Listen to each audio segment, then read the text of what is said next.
Kumekuwa na maswali mengi ambayo nimekuwa nikipokea DM zetu za Sutrend Channel kwamba kwa nini video zenu zinaanza watu kushona au kufanya nini au kukata au kufanya nini, hakuna video ambazo zinaonyesha wale watu ambao hawajui kabisa cherehani. Yaani watu hawajawahi kuiona cherehani lakini wanatamani kujifunza kutumia cherehani. Sasa ondoa shaka, suluhisho limekuja. Leo tunaenda kujifunza namna ya kumaster cherehani, namna ya kujua cherehani kwa ujumla na kazi zake. Yaani tunaenda kujua vifaa vya cherehani na kazi zake. Hapa ni Sutrend Channel, mwalimu wako ni yule kabisa, Imani Casual. Nyuma ya kamera yupo CG Richie 6. Lakini pia tuna kampeni moja ambayo tunaendelea kuifanya, ambayo tutakuwa tunaitekeleza kwenye ukurasa wetu wa The Motion Marvin. Hii kampeni ni kwa wale ambao watahitaji kujifunza zaidi nguo ambazo tutakuwa tunaweka kule. Kaa tayari kwenye hii kampeni, tutaenda kuwajulisha nini unatakiwa kufanya ili uwe miongoni mwa hawa watu ambao watakuwa wanaenjoy video hizi. Kama nilivyowaambia, tutaenda kujifunza kuhusu cherehani, yaani tuijue cherehani, lakini pia tujue na vifaa vyake, hali kadhalika na matumizi ya kila kifaa ambacho tutakijua hapa. Hii ni aina ya cherehani ya butterfly kama unavyoona logo ya butterfly hapa. Cherehani hii ni computerized machine, yani ni computerized machine. Ni cherehani ambayo haina mota, iko na control tu ya umeme, inaenda moja kwa moja kwenye umeme. Lakini pia hii cherehani yetu tutaenda kueleza kipande baada ya kipande wenzetu, baada ya kuwa tumejua aina ya cherehani. Lakini pia iko na speed control hapa. Hii sehemu ya control speed, hizi speed control, sehemu ya kuweka stitch ndogo, mishono, namna kufunga, iko na hivi vitu hapa. Kwa hiyo tutaenda kujifunza moja kimoja baada ya kingine wenzetu. Sasa hapa, hii ndo sehemu ya juu ya cherehani. Kwenye sehemu ya juu ya cherehani kama hii, kuna vitu vifuatavyo. Kwanza kuna hii ukiwa unajaza uzi. Tuanzie kwanza hapa. Tuanzie hapa tuwe tunaenda hivi. Hii inaitwa hand wheel. Wheel ya mkono, yani gurudumu la mkono. Hii gurudumu ya mkono inakusaidia kuinua na kushusha na kupandisha sindano. Umeona? Kushusha na kupandisha sindano. Hii ndo kazi yake. Anyway, kazi yake ni kushusha na kupandisha sindano. Hii inaitwa gurudumu la mkono. Tukitoka hapa tunakuja kwenye hii hapa. Hii inaitwa regulator ya uzi. Pale ambapo unajaza uzi wako hapa kwenye hii ndio sehemu ya kujazia uzi sasa. Hii ndio sehemu ya kujazia uzi. Sasa ukiwa na hii inaitwa ring. Hii inaitwa ring, bobbin. Kwa Kiswahili inaitwa ring. Lakini kwa Kiswahili ambacho kimezoeleka ni ring. Lakini kwa Kiswahili kabisa ni bobbin. Ambayo sasa kwa Kiingereza pia inaitwa bobbin. Hatujawahi kupata Kiswahili chake cha hii ring. Lakini wengi huwa tunasema ni ring tu ya kujazia uzi. Kwa haraka inaitwa bobbin. Lakini pia hii ni bobbin case. Sasa hii bobbin case kazi yake ni kuweka bobbin ambayo ina uzi alafu inapitishwa ili kuja kuregulate kurekebisha uzi ambao unatoka kwenye hii bobbin. Umeona? Baada kwa tumevijua hivi vitu, sasa hiki kitu sasa unakiweka hapa, unasogeza hii hapa sehemu ya kujazia uzi. Hii nilikuwa nakuelezea hii hapa. Hii hapa by the way, hii inaitwa spool pin. Spool pin kwenye cherehani kama hizi ziko mbili. Hii ya kwanza ni kwa ajili ya kushonea, Hii ya pili ni kwa ajili ya kujazia uzi.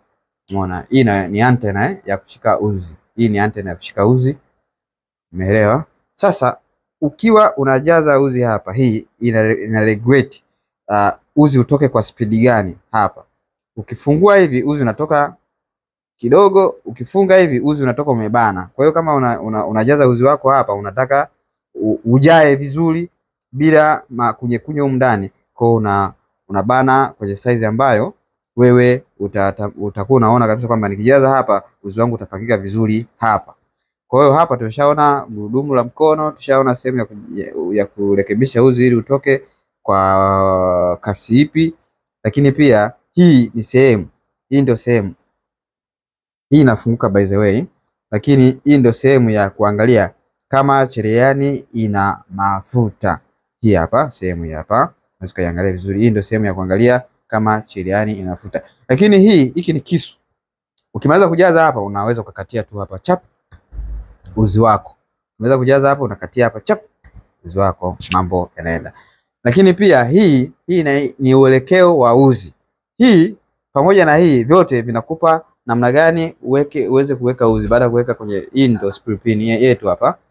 Hii inaitwa uelekeo wa uzi. Inakuja hapa, inapita hapa, inapita hapa. Sasa hii hapa, hiki ni regulator ya hii pass. Kwa Kiingereza inaitwa pressure foot. Kwa Kiswahili sanifu inaitwa mguu wa kubana. Umeona hii hapa.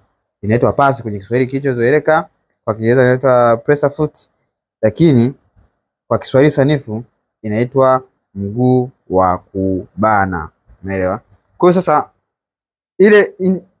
ule ukubwa ambao ukishusha hivi, hii ndio ina regulate kwamba hii sehemu inatakiwa ishuke kwa nguvu au kidogo. Hii hapa ndio sehemu ya kukazia sasa. Kama ni kushuka kidogo, hii sasa wewe hii haikuhusu sana, hii inawahusu wale mafundi ambao wanatengeneza cherehani. Kwa ambacho natakiwa kujua ni hii hapa, inaitwa pressure foot lifter. Hii inaitwa pressure foot lifter. Hii ni sehemu ya kunyanyulia pasi. Sehemu ya kunyanyulia pasi, au hii mguu wa kubana ni sehemu ya kunyanyulia pasi. Lakini sasa kwenye cherehani kama hii zipo sehemu mbili. Kuna sehemu hii pressure foot lifter ina sehemu hii hapa, lakini pia ina sehemu hii huku. Unaweza kunyanyulia huku chini pia kwa kuweka paja. Kwa Kiswahili kilichozoeleka sasa inaitwa ni paja. Unaweka paja, unanyanyua pasi yako au pressure foot yako hapa. Unaweka paja, unanyanyulia pasi yako vizuri. Sasa ukishatoka hapo, ukishamaliza hivi vyote, unakuja kwenye hii hapa. Hii na hii hapa vinafanya kazi sawa. Hii na hii hapa inafanya kazi sawa. Hii inafanya kazi kwenye kujaza uzi, lakini hii inafanya kazi kwenye kushona. Hii ndio sehemu unaweza kaangalia uzi wako kama umeweka hivi, namna gani unatoka, lakini pia unaangalia hapa unatokaje. Uzi unapotoka huku na unapotoka hapa vinatakiwa kuwa sawa. Mshono wako unakuwa uzi umebalance katikati. Lakini kama havitoki sawa, uzi hauwezi kubalance katikati. Ndio maana unakuta sehemu moja ina matuta, sehemu nyingine hivyo. Kwa hii inafanya kazi sawa na hii. Kwa hiyo lakini pia hii inatusaidia, una regulate hapa, unapunguza kasi ya uzi hapa, namna gani unatoka. Hii tumeshasema ni uelekeo wa uzi. Ukishafika kwenye uelekeo wa uzi hapa, unaingia huko sasa kwenye hii regulator ya uzi. Hii ya kurekebisha uzi unatoka kwa kasi ipi. Alafu unaangalia sasa kwenye hii bobini case pia hapa. Umeona hapa hii kisehemu kiingiza uzi hapa, unakuwa unavuta hapa. Let's say uzi umeingia hapa. Ngoja tujaze kidogo ili tufanye kwa vitendo. Hapa tunaweza kujaza haraka haraka.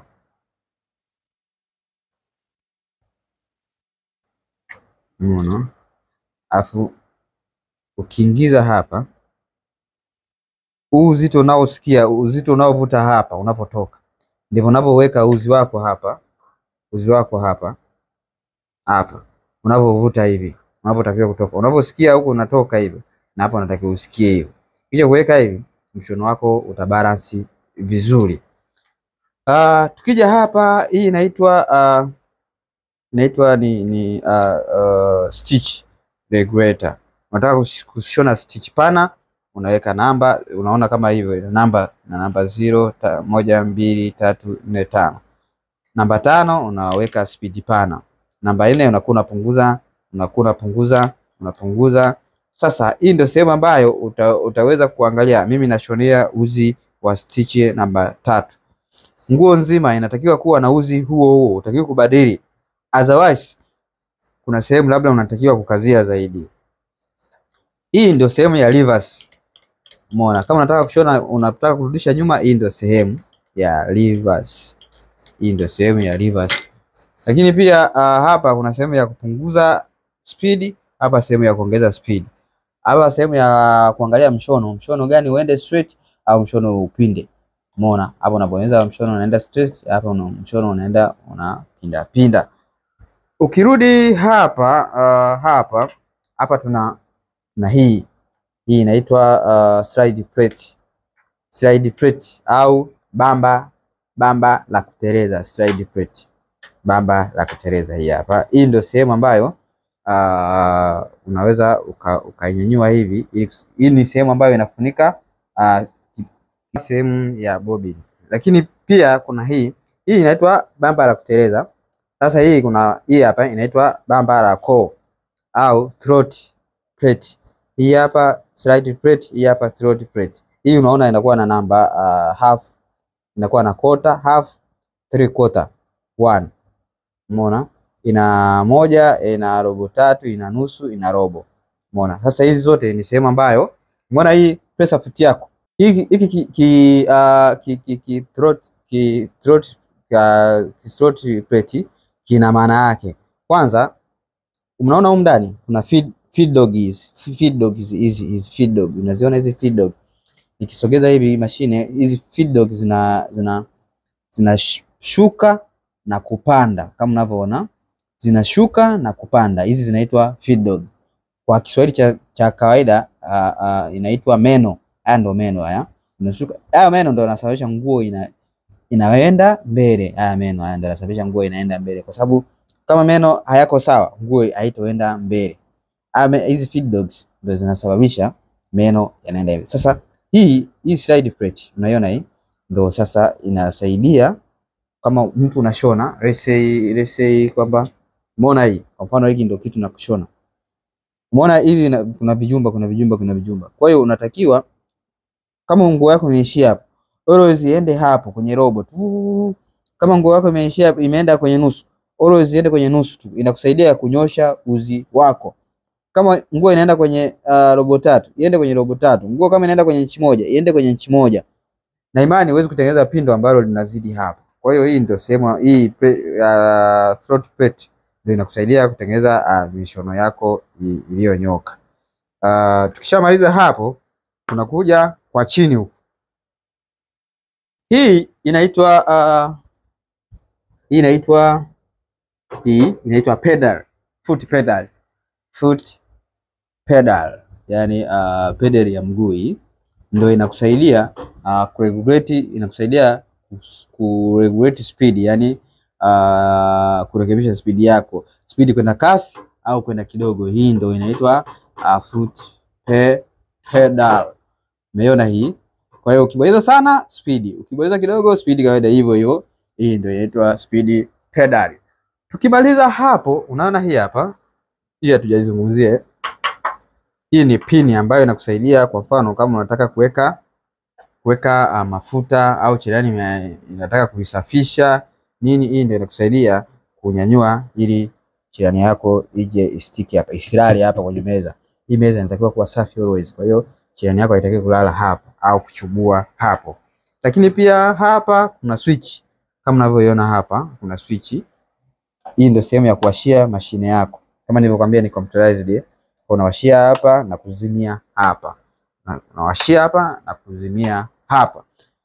Lakini pia kuna huu cable ambayo inaleta sasa moto, unapeleka hapa, unaleta moto kwenye cherehani yetu. Tukishamaliza hapo, kuna plate ya mafuta, yani tank la mafuta. Ukinyanyua hapo, nimekwambia hiyo pini inakusaidia cherehani yako ikae hapo. Umeona? Kuna tenki la mafuta huku ndani. Hii inatakiwa kuwa safi always kwa sababu mafuta yanapanda. Ndio maana nikakwambia, umeona hii sehemu hii sehemu kama mafuta hayapo haiwezi kuonekana hapa. Unaona mafuta kama yanapanda, unaangalizia hapa hii sehemu kama unaangalizia hapa, kuna mafuta kama yanapanda. Umeona?